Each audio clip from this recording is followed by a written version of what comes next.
O'zbekistonda siz uchun Chess Brawl eng kuchli top 3 ta igrok kim deb o'ylaysiz? Men birinchi o'ringa Adotni qo'yaman.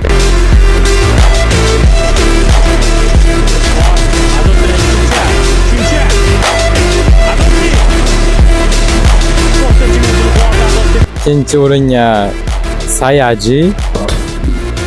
Saya balo. Bolla Saya'ni benim çok bencili var, 2. minut var. Saya'da 3. minut oladı, bir göremiz. Saya balo, tornado Saya. Oynan bunu kara Saya'cı. Uchinchi o'ringa Jaggerni qo'yaman. Ay, O'nida.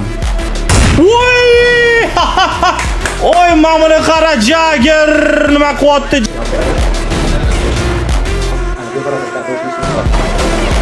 Voy, chinni o'qotdi nima bu? Jagger. Salom. Chess Brawl eng kuchli o'yinchi kim deb o'ylaysiz? Fikringizni izohlarda yozib keting.